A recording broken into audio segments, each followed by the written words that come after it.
We meet again, fellow travelers. Today we sail to the Iron Islands and dive straight into the lair of the Red Kraken. His formidable journey from a wild youth to a legendary ruler is a tale of bravery, brutality, and the old way. Ever since Aegon cast down the last of the Iron Kings and folded their realm into his kingdom, the Ironborn have been subdued in their age-old tradition of reaving and raiding. Many of them yearned for the old way, but where most men just talked up a storm and whinged on about days gone, the Red Kraken spoke only through his action. Like and subscribe for more journeys like this, and let us commence. The birth of a reaver. In the annals of the Iron Islands, few figures loom as large and as fearsome as Dalton Greyjoy, known infamously as the Red Kraken. His emergence as a formidable leader of the Ironborn was rooted in a history steeped in the tales of old, where the glory of reaving and the pride of conquest were cherished. Archmaester Hake sums up the Red Kraken in one sentence. He loved three things: the sea, his sword, and women. Words that capture the essence of this wild young Greyjoy. For years upon years, the drowned priests waded waist-high into salt water as they proclaimed the glorious tenets of the old way, just as 1,000 men in 100 wharf-side taverns and brothels spewed their stories of the glory days of old. Stories of a time when each Iron Man was rich in plunder, a time when every oarsman on each longship could walk proud and with plenty of salt wives to warm his bed at night. Many a boy grew hungry for the glory and adventure that came with such a life of reaving and raiding, just like their ancestors before them. One such boy was Dalton Greyjoy, the wild young son of the heir to the Seastone Chair. Dalton Greyjoy was a fearless child whose early years were marked by a precocious affinity for the sea and a fierce temperament. His childhood, spent largely on the decks of longships and in the heat of battle, was far from ordinary. It is said that by the age of 5, he was rowing along on a longship. By the age of 10, he is said to have been out reaving with the worst of them, brutally raiding and ransacking the pirate towns of the Basilisk Isles. The boy's exploits took him to faraway lands and distant shores, so much so that by the age of 4 and 10 he sailed as far as Old Geese, where he fought in numerous skirmishes and claimed several salt wives. Dalton Greyjoy's men held great love for him and his staunchly uncompromising ways, and, though he grew tired of his women fairly quickly, Dalton's true love was with the Valyrian steel longsword he had named Nightfall after snatching it off some corsair's bloody corpse. The boy's every act was a testament to his growing reputation as a fearsome reaver. The rise of the Red Kraken. The defining moment in Dalton's youth occurred in his 15th year. During a bloody skirmish in the Stepstones where he fought as a sell-sail, he saw his uncle slain before his eyes. Whipped into a furious frenzy, he immediately avenged his death, slaughtering men left and right and taking a dozen wounds before ultimately emerging from the fight, drenched head to heel in blood. This feat earned him the moniker of the Red Kraken. It was the event that marked a turning point, casting him not only as a fierce warrior, but also as a dark figure of legend among the Ironborn, and more importantly, among their foes. Later that year, word of his father's death reached Dalton in the Stepstones. He sailed back home to ascend the Seastone Chair and assume lordship over the Iron Islands. His response to this new role of duty was immediate and decisive. He embarked on a vigorous program of building longships, forging weapons, and training warriors. When asked why, he simply replied, "The storm is coming." His foresight and preparation signaled an understanding of the importance of strength and readiness in the volatile whirl that was Westerosi politics. The death of King Viserys Targaryen brought with it the storm that Dalton had expected. The dead king's daughter Rhaenyra quarreled for the throne with her half-brother Aegon, resulting in the blood-soaked civil war for the Iron Throne that men named the Dance of the Dragons. Upon word of the conflict reaching Pike, the Red Kraken is said to have laughed aloud. The conflict presented an opportunity for the Red Kraken to assert the might of the Ironborn and to expand their influence inside the realm. With Rhaenyra's fleet dominating the seas, the Greens, supporters of Aegon II, hoped to counter her superiority over the waves by offering the Red Kraken a place on the small council as Lord Admiral.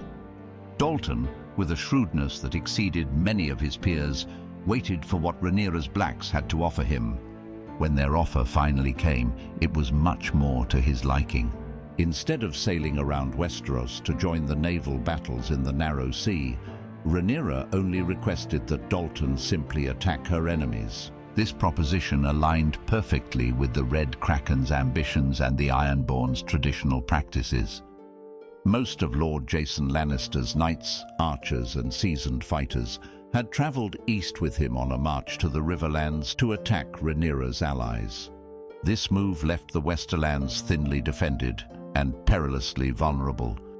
While Jason Lannister perished upon the field and his men stumbled from battle to battle in the Riverlands, Dalton Greyjoy seized his opportunity and unleashed a savage wave of raids upon the western shores, his men falling upon the Westerlands like wolves upon sheep.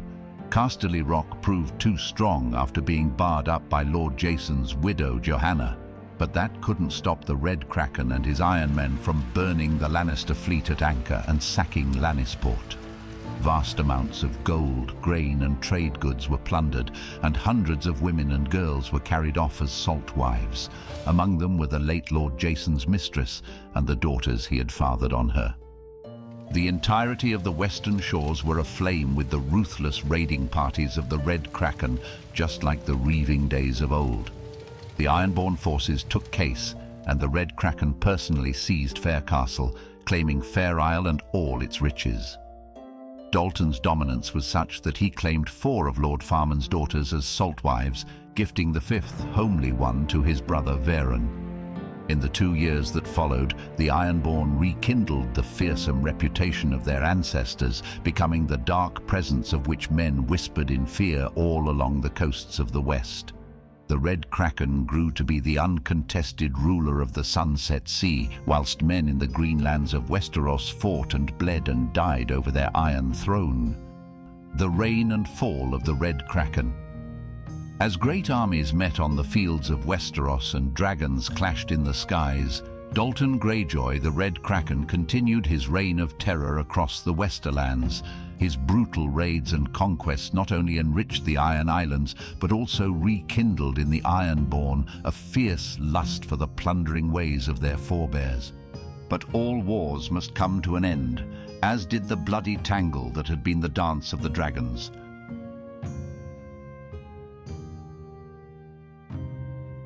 The war between the Blacks and the Greens concluded with the death of Rhaenyra, and Aegon II followed closely after. The lands were ravished, most dragons had died, scores of lords and hundreds of valiant knights had fallen, as well as 10,000s of peasants and small folk perished in the war. The Blacks and the Greens that remained agreed to terms so that Rhaenyra's young son was crowned as Aegon III and was to be wed to Aegon II's daughter, Jaehaera. Yet it became obvious very soon that peace in the Greenlands meant less than little to the Ironborn. There was little gods or men could do to stop the Red Kraken in his appetite for reaving. The Boy King's Council of Regents commanded Dalton to cease his raiding immediately. Though voicing these commands to a brick wall would, in all likelihood, have yielded them better results, the Red Kraken continued his reaving ways, unbothered with the words of soft men in distant lands. In the end, however, it was not an enemy fleet or some host of knights gathered against him that proved Dalton's undoing, but a woman in Fair Castle, known only as Tess. This woman opened the Red Kraken's throat with his own dagger while he slept in Lord Farman's bedchamber and threw herself into the sea soon after. Dalton Greyjoy had never taken a rock wife. The young salt sons he had fathered on his salt wives were the closest he came to having heirs. Within hours after his death, a bloody struggle for succession erupted. The Iron Islands were consumed by internal conflict, with battles breaking out across Old Wick and Pike. Meanwhile, the small folk of Fair Isle, tired of being oppressed under the Ironborn's rule, seized the opportunity to rise up and exact their revenge, slaughtering the remaining Iron Men. In 134 AC, retribution came from the Westerlands in the form of Lady Johanna Lannister. She had vowed revenge for all that the Red Kraken had inflicted on her and her people. With her own fleets destroyed by the Iron Men, she persuaded Sir Leo Costaigne, the aged Lord Admiral of the Reach, to deliver her men onto the islands. In their weakened state and embroiled in their own succession crisis, the Ironborn were caught unprepared. Retribution was savage and unforgiving. Scores of villages and longships were put to the torch, whilst thousands of men, women and children were put to sword. Ultimately, Lord Admiral Costaigne fell in battle, with the better part of his host scattered or destroyed. Only a small portion of his fleet returned to Lannisport, though packed stem to stern with many tons of grain, fish and other spoils of war. Amongst the highborn captives they brought back, there was something of even greater interest to Lady Johanna, one of the Red Kraken's salt sons. Lady Johanna ordered the boy castrated and made him her son's fool. A fine fool he proved, Archmeister Herrig had observed in response, yet not half so foolish as his father.